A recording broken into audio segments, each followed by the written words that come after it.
온 가정에 있는 우리 모든 제작교회 성도님들 사랑하고 축복합니다.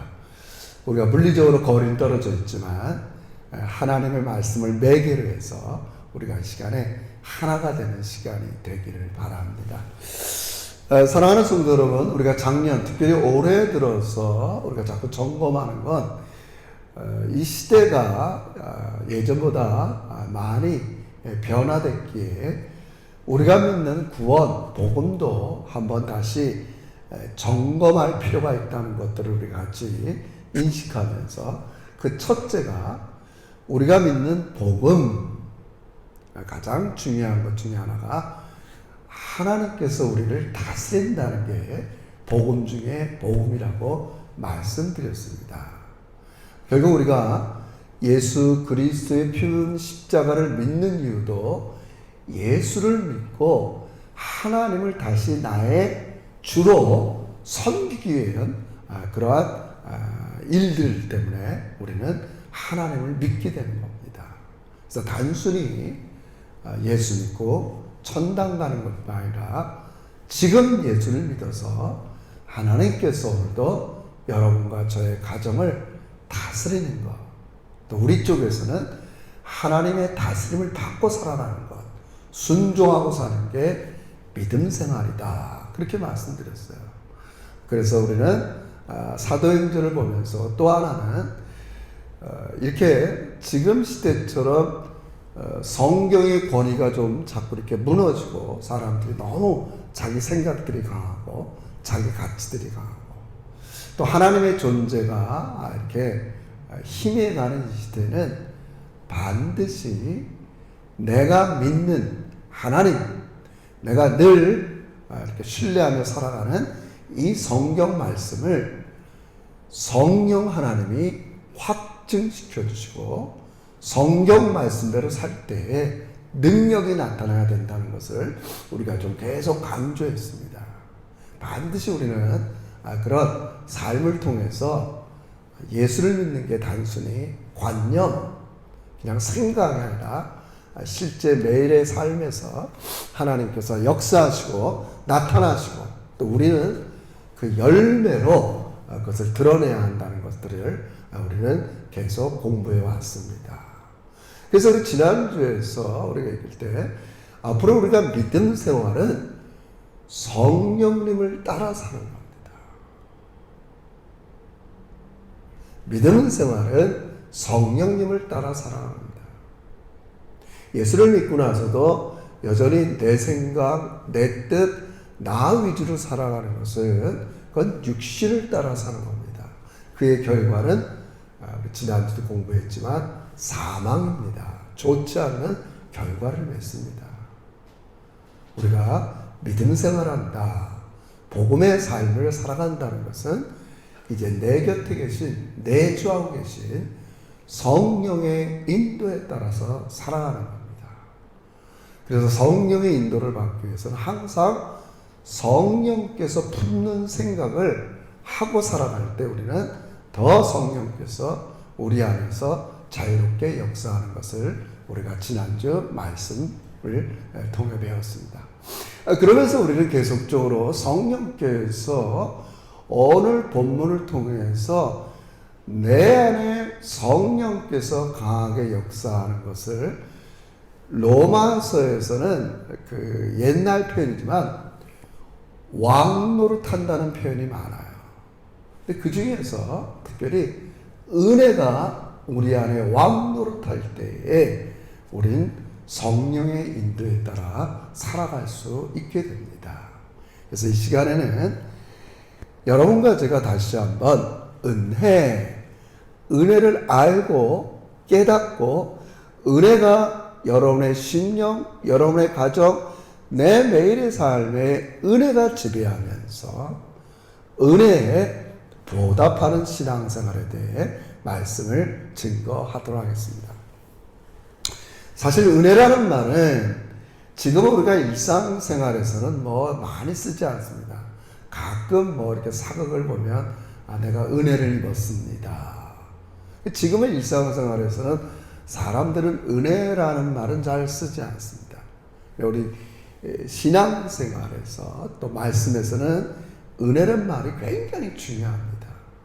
근데 과거에 성경이 쓰여졌던 시대는 은혜라는 말이 일상에서 많이 쓰였습니다.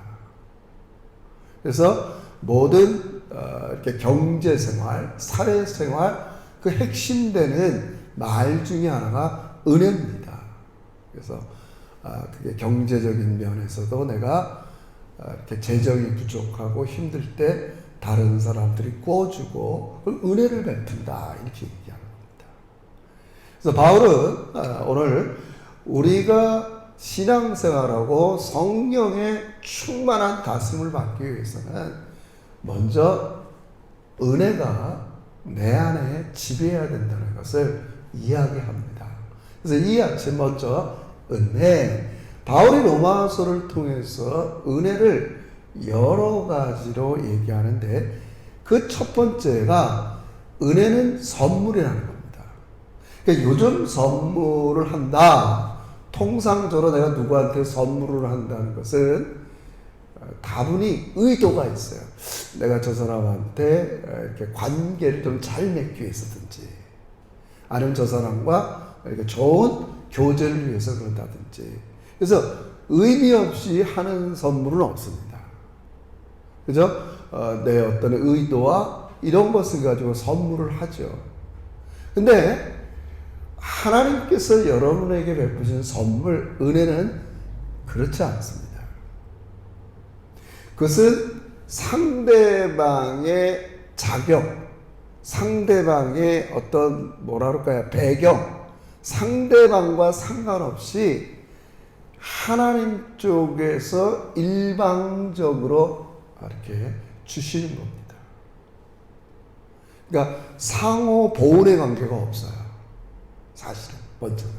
그러니까 하나님께서 상대방의 어떤 그 배경, 자격 이런 걸 고려해서 주는 게 아니라 그거 없이 우리 그것을 은혜의 우선성이라는 말을 사용합니다. 항상 성경을 보면 하나님은 여러분과 저에게 은혜를 먼저 주십니다. 그 은혜에 또 중요한 것은 차별이 없다는 말이에요. 그래서 우리 계속 로마서에서 그렇게 해서 그런 얘기 하잖아요. 유대인이나 야만인이나 차별이 없다. 또 유대인들의 조상된 아브라함이 하나님의 부르심을 받을 때 아브라함이 무슨 자격이 있고 당시 뭐 사람들 중에서 참 괜찮고 그래서 하나님께서 부르시고 선택하고 은혜를 베푼 게 아니라는 거예요. 일방적인 거예요. 하나님께서 일방적으로 호의를 베푸시고 그리고 그 호의 선물에는 차별이 없다는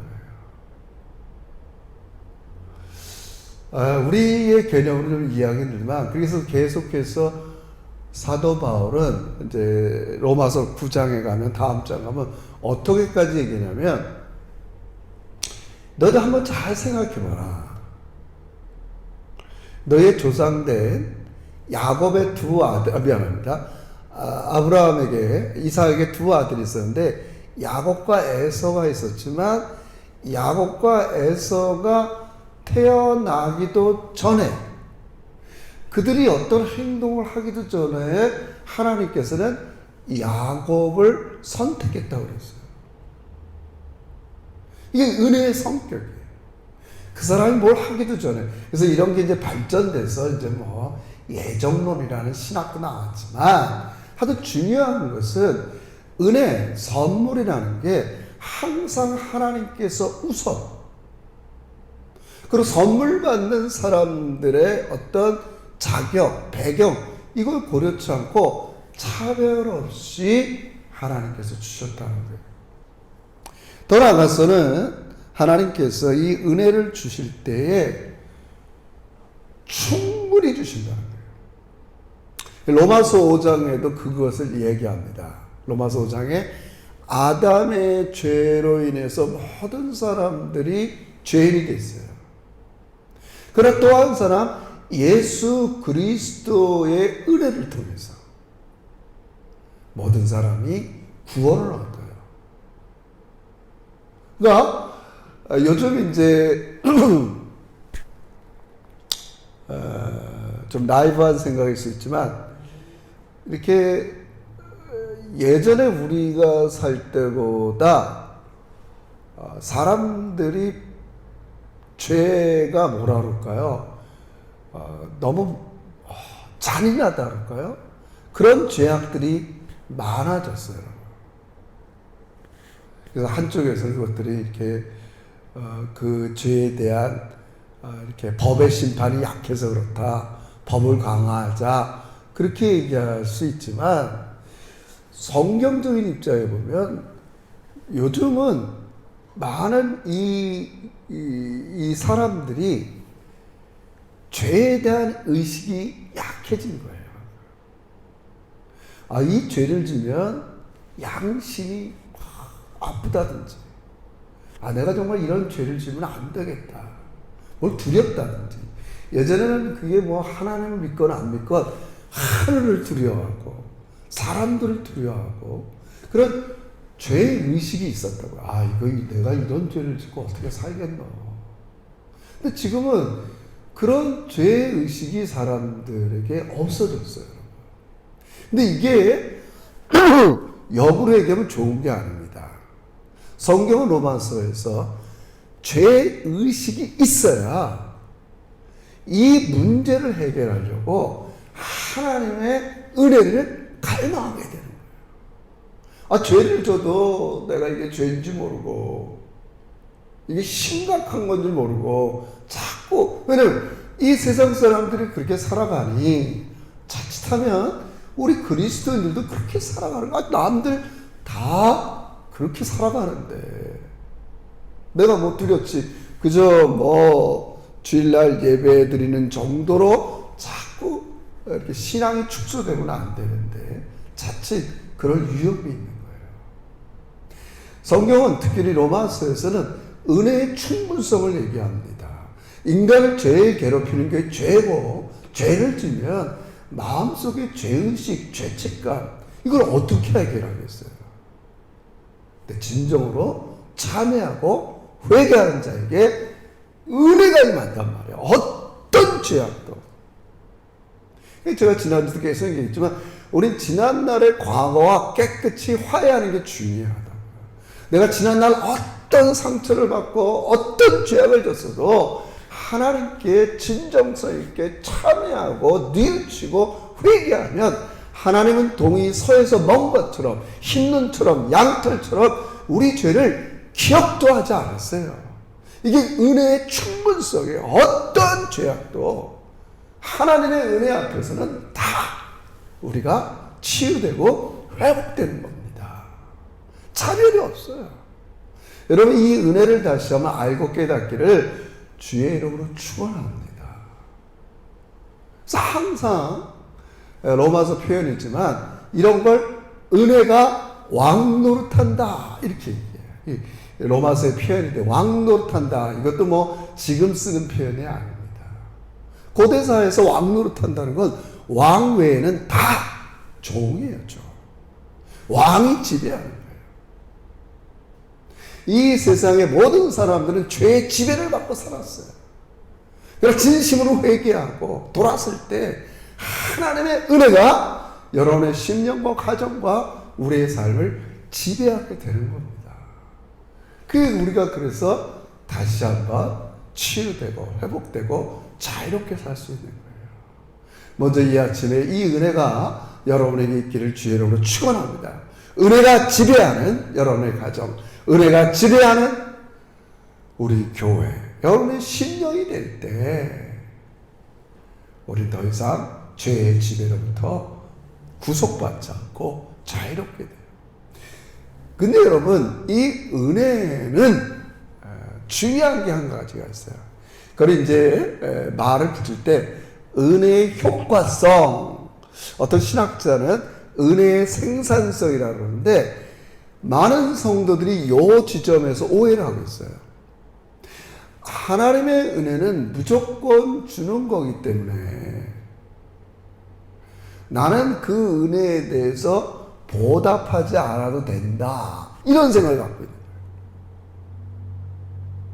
하나님의 은혜는 그냥 공짜기 때문에 난 그냥 은혜를 받기만 하면 되지 그 은혜와는 상관이 없다. 여러분 이것을 많은 사람들이 오해하고 있어요.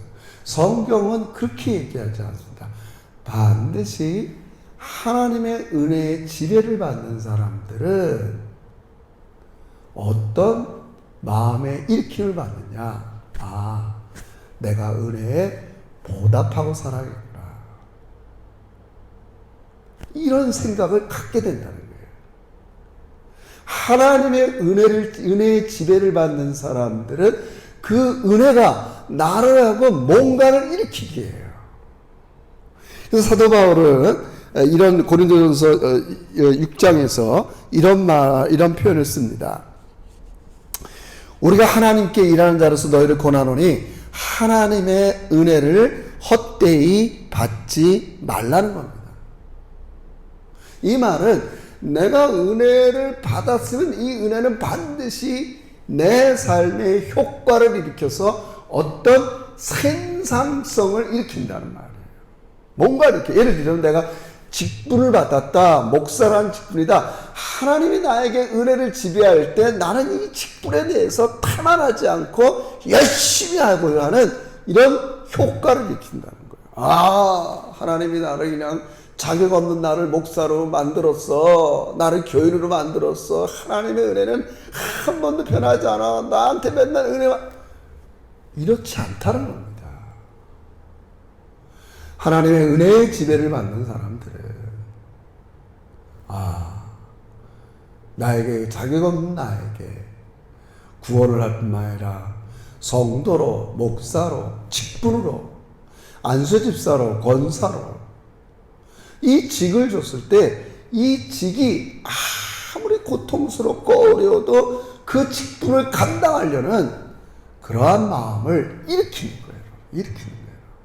항상. 우리는 이런 것을 은혜의 효과성, 은혜의 생산성이라고 부릅니다. 그래서 오늘 본문에도 이렇게 얘기하죠. 여러분 오늘 본문을 보십시오. 12절. 우리가 처음 읽었던 로마서 8장 12절 이렇게 얘기합니다. 같이 읽습니다. 그러므로 형제들아 우리가 빚진 자로 돼 육신에게 져서 육신대로 살 것이 아니라. 여러분 뭐라고 얘기해요? 우리가 빚진 자라는 말을 쓰는 거예요. 하나님께서 자격 없는 우리에게 충만한 은혜를 줘요. 내가 어떤 상황에 있든지 어떤 행동을 했든지 아무 자격과 능력이 없어도 하나님께서는 돌이키고 참여하고 하나님께 나오는 자에게 은혜를 베풀어 주세요. 충분한 은혜를 베풀어 주세요. 그러나 이 은혜는 그냥이 아닙니다. 우리는 이것을 빚진 자라고 그러는 겁니다. 은혜의 빚을 줬어요. 그러므로 우리가 다시 한번 이 시대에 하나님 앞에 신앙생활하는 것 은혜를 받고 그냥 있는 게 아닙니다. 반드시 빚진 자로서 이 은혜에 보답하는 생활을 해야 됩니다. 오늘 이 로마서 단락에 의하면 은혜의 빚진 자로서 보답하는 생활 하나가 뭐냐? 13절입니다. 우리 13절에 봅시다. 너희가 육신대로 살면 반드시 죽을 것이로되 영으로 몸의 행실을 죽이면 살리니. 이제는 하나님의 은혜를 갖는 생활 하나가 뭐냐면 오늘 본문에 나온 대로 영으로서 몸의 행실을 죽이는 겁니다. 여러분 우리가 계속해서 강조하는 게 지금은 성령의 시대라고 그랬어요. 오늘 로마서 8장 9절에서도 만일 너희 속에 하나님의 영이 거하시면 너희가 육신에 있지 아니하고 영에 있나니 누구든지 그리스도의 영이 없으면 그리스도의 사람이 아니라. 너 크리스찬과 크리스찬을 구별하는 중요한 표시 하나가 그 사람이 성령과 함께하느냐 성령과 함께하지 않느냐 이렇게 구별한다고 로마서 8장 9절은 나와 있습니다. 그러면 은혜에 보답하는 사람 어떤 사람이냐? 내가 이제 그리스도인이 돼서 성령이 내 안에 내주하고 성령과 함께 하는데 성령님과 어울리지 않는 것들을 단호히 버리는 거예요. 그 은혜에 보답하는 거예요. 어울리지 않아요. 이제 나는 성령이 동행하시고 성령이 함께 하시고 성령이 거하시고 성령의 사람이 됐는데 그게 그리스도인의 표시라고 그랬어요. 누구든지 성령이 없으면 그리스도의 사람이 아닙니다, 여러분. 성령께서 나의 죄를 생각나게 해서 죄를 고백하고 하나님을 믿게 만들었고 예수님을 나의 주로 고백하게 만들었고 내 힘으로는 하나님 뜻대로 살 수 없어서 성령님을 우리에게 주셨어요. 그래서 제가 성령 시대라고 얘기했습니다. 그렇기 때문에 우리가 이런 하나님의 은혜에 빚진 자로서 살아갈 때 먼저는 나와 동행하시고 옆에 계시고 내주하시는 성령과 맞지 않는 부분을 과감하게 도려내야 됩니다. 맞지도 않아요. 성령님은 거룩한 생각, 신령한 생각, 좋은 생각, 참된 생각, 의로운 생각 하는데 여전히 세상에 물들었던 그런 내 이런 몸의 생각들이 어울리지 않아요. 그러므로 먼저는 영적으로 우리가 항상 내가 빚진 자로서 하나님의 은혜를 만나는 건 성령과 하모니를 이루는 삶을 살아야 돼요. 여러분도 생각이 안 맞는 사람이랑 같이 간다는 게 얼마나 어렵겠어요. 생각이 안 맞고 뜻이 안 맞고 똑같아요. 성령 하나님도 여러분을 인도하고 내가 성령을 따라 살아가야 되는데 내 생각은 자꾸 동상이몽 딴 데가 있고 맞지 않는 거죠, 여러분. 그럴 때 우리가 내려놓는 거죠. 하나님, 난 이런 생각을 갖고 있어요. 나를 따라오세요. 그거는 그리스도인의 삶이 아니죠. 은혜를 보답하는 삶이 아니죠. 전적으로 우리는 하나님의 은혜를 입은 사람이에요. 하나님의 은혜가 없이는 우린 하나님께 예배할 수도 없고 우리의 깊은 죄의식에 빠져나올 수도 없어요. 과거에서 나올 수도 없고 죽음에서 나올 수도 없고 하나님의 은혜를 알고 그 은혜의 지배를 받는 사람들은 이제 그 은혜에 보답하는 거. 그게 뭐예요? 성령과 부조화가 되는 것들을 자꾸 없애야 돼요. 하모니, 참 좋은 말이잖아요. 성령님과 늘 하모니를. 제가 하는 말이에요. 고린도후서 6장에서 바울은 고린도후서 6장 14절 16절에서 이렇게 얘기합니다. 너희는 믿지 않는 자와 멍에를 함께 매지 말라. 의와 불법이 어찌 함께하며 빛과 어둠이 어찌 사귀며 그리스도와 벨리알이 어찌 조화되며 믿는 자와 믿지 않는 자가 어찌 상관하며 하나님의 성전과 우상이 어찌 일치가 되리요. 자, 이런 말을 씁니다. 의와 불법이 함께하며 빛과 어둠이 어찌 사귀며. 여러분 빛의 자녀예요. 우리 안에는 세상에 살다 보면 세상 속에는 어둠이 내 안에 들어와 있다고요. 이걸 없애야죠. 어떻게 릴레이션십, 사귐이 가능하겠어요? 벨리알은 이렇게 사단의 우두머리를 지칭하는 말이에요. 사단의 세력과 그리스도와 어찌 하모니, 조화를 이루겠어요, 여러분. 그러니까 우리 과감히 오늘 이 단락에서 은혜에 보답하는 생활, 성령께서 나를 도와주시겠다고 내 곁에 오셨는데 성령과 부조화가 되는 것들, 성령과 사귐이 되지 않는 것들, 성령과 맞지 않는 것들을 과감히 제거하는 여러분의 생활이 되시기를 주의 이름으로 축원합니다. 그리고 한 걸음 더 나가서는 이 본문에서는 이렇게 얘기합니다. 15절에서는 이렇게 얘기하죠. 너희는 다시 무서워하는 종의 영을 받지 아니하고 양자의 영을 받았으므로 우리가 아빠, 아버지라 부르짖느니라. 여러분, 이제 우리는 성령님을 통해서 번어겐해서 우리의 영혼은 하나님의 아들로 바뀌었어요. 여러분의 신분이 하나님의 자녀로 바뀌었다고요. 그러니까 우리가 하나님의 은혜에 보답하는 길, 하나님 아버지께 우리는 뭐 여러 가지가 있지만 여러분 우리가 하나님의 은혜, 우리 부모님의 은혜 어떻게 보답하겠어요? 뭐 물질로도 잘해줄 수 있고 뭐 여러 가지 있지만 그것보다 가장 중요한 게 뭐예요? 여기 오늘 하나님을 아빠, 여러분과 저를 하나님의 아들, 자녀로 얘기합니다. 하늘 아버지가 가장 좋아하는 게 뭐겠어요? 하늘 아버지께 나와서 대화하고 교제하고 그분께 엎드려 나가서 하나님의 음성을 듣는 겁니다. 이게 부모님들이 좋아하는 겁니다. 그래서 하나님께서 늘 은밀한 중에 계신 나한테 와서 기도하라는 겁니다. 하나님과 저는 개인적으로도 성경 말씀대로 그렇게 살아갈 때 주는 유익이 있어요. 뭐 제가 은혜를 갚으려고 하나님께 나가는 건 아니지만 아버지께서 좋아하는 게 뭐냐? 나오라는 거예요. 나랑 교제하고 대화하라는 거예요. 나를 아빠 이렇게 부르라는 거예요. 그래서 우리 주님도 주기도문을 통해서 하나님을 부를 때 하늘에 계신 우리 아빠, 그래서 마음을 열고 그분과 대화하기 시작하는 거예요. 그러면서 여전히 나도 내 생각, 내 뜻대로 목회하고 싶고 내 생각, 내 뜻대로 한 번밖에 없는 인생을 살아가고 싶지만 아버지랑 대화하는 가운데 아버지의 뜻을 이해하게 되는 거예요. 우리 찬송가 유명한 거 있잖아요.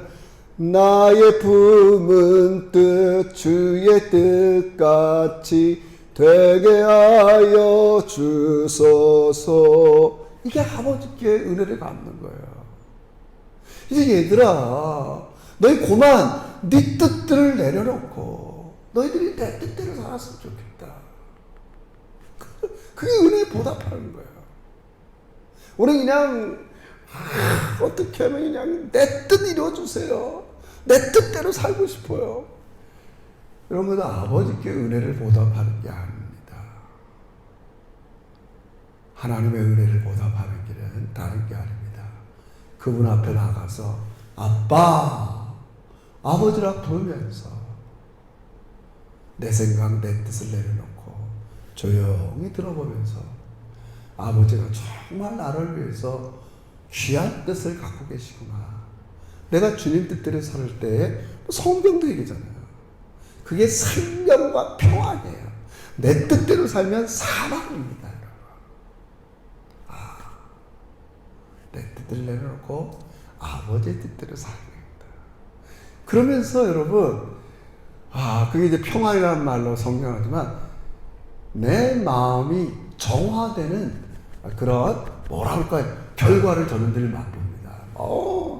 아버지와 대화하기 전에 5만 가지 생각, 근심, 염려 있지만 내 생각, 내 뜻을 내려놓고 조용히 아버지께 기도하고 아버지께 나갈 때 아빠, 너무 세상이 복잡해졌어요. 아빠, 이 코로나 시대에 교회가 어떻게 하면 좋을까요? 아빠, 내가 아빠의 은혜를 너무 많이 받았는데 나는 내 직무를 최선을 다하고 싶은데 어떻게 하면 좋을까요? 하나님께서 나의 마음을 정화시키는 거죠. 그래, 깨끗해야지. 그게 은혜를 갚는 겁니다. 그게 은혜를 갚는 겁니다. 하나님께 가까이 가고 하나님과 대화의 자리에 나가고 나 자신을 내려놓고 겸손히 하나님의 뜻을 부를 때 하나님은 너무 기뻐하세요. 여러분 우리 드라마 아침 방송 이렇게 나오면 뭐예요? 자기가 다 알고 똑똑하지만 어머니 어떻게 할까요? 아버지 어떻게 할까요? 물어보는 아이들 시어머니 며느리가 너무 이쁘다 그러잖아요. 여러분 하나님도 똑같습니다. 하나님은 우리가 우리 삶에 대해서 묻기를 원하세요. 하나님의 뜻을 구하기를 원하세요. 그게 보답하는 거예요, 여러분. 그게 신앙생활의 핵심이에요. 사랑하는 성도 여러분, 우리 이제부터 매일매일 성령을 따라 살아가는 겁니다. 그 성령을 따라 살아갈 때 먼저 내 깨달은 사실은 우리가 은혜의 빚진 자라는 것을 잊지 마십시오. 이 은혜에 보답하는 생활 너무나 많이 있지만 오늘 이 로마서 8장의 문맥, 이 단락을 통해서 우리는 정리했습니다. 하나님의 은혜에 맞게 조화되지 않는 것들, 부조화되는 것들을 과감히 내려놔야 됩니다. 어두움을 내려놓고 불법들을 내려놓고 또 하나님의 뜻이 아닌 걸 내려놓고 나가는 거죠. 그리고 또 긍정적으로는 하늘에 계신 우리 아빠라고 부르면서 나의 신분에 맞는 생각, 나의 신분에 맞는 행동, 그렇게 나가는 게 효도하는 것입니다. 한 걸음 더 나가서는 이렇게 살아가는 데는 반드시 어려움이 따르게 되어 있어요. 그건 어쩔 수 없어요. 예수님과 여러분은 하나예요. 하나 뗄래야 뗄 수 없어요. 예수님도 이 땅에 와서 고난을 받으셔서 하늘 영광으로 올라가기 것처럼 여러분이 하늘의 영광의 상속자로 누리기 전에 우리도 예수님의 고난을 따를 수밖에 없어요. 어려운 일이죠. 어려운 일이죠. 누가 고난과 어려움이 있다는데 그렇게 살고 싶어 하는 사람이 누가 있겠어요. 그러나 우리는 하나님의 아들이기 때문에 그렇게 살아내야 됩니다. 오늘 말씀, 우리 모든 성도들이 늘 하나님의 은혜를 알고 깨닫고 이 은혜를 반드시 보답해야 되고 이 은혜를 통해서 내가 맡은 직분, 내가 맡은 일에 대해서 우리는 뭔가 열매로 나타나야 됩니다. 그럴 때 힘들고 어려운 이 세상이지만 반드시 하나님 나라에 가면 오늘 이 17절 마지막 절처럼 자녀이면 또한 상속자 또 하나님의 상속자여 그리스도와 함께한 상속자니 우리가 그리스도와 함께 영광을 받게 하여 고난도 함께 받아야 할 것이니라. 기도합시다. 하나님 아버지 고맙습니다. 우리가 받을 자격이 없는 저희들인데 하나님이 먼저 우리에게 은혜를 주시고 우리가 어떤 상황, 어떤 생각, 어떤 범법이 있어 죄의식에 있을지라도 은혜가 왕노릇해서 충만한 은혜로 우리를 해결해 주시니 진심으로 감사합니다. 그러나 이 은혜는 반드시 보답해야 될 하나님의 사명이고 의무인 것을 잊지 않게 주시옵소서. 늘 성령님과 잘 조화로운 삶을 살며 하나님을 아빠라 부르면서 나의 품은 뜻이 주의 뜻이 되면서 아버지께 효도하고 은혜 갚는 우리 믿음의 자녀들이 되게 하여 주시고 아버지 더 나아가서는 내가 받은 은혜를 흘려내보내는 우리 제자교회가 되기를 간절히 소원합니다. 연약한 성도 또 힘든 성도 어려움에 있는 성도들에게 은혜를 나눠주고 부어주는 우리 제자들도 되게 해 주시옵소서. 예수님의 이름으로 기도 올리옵나이다. 아멘.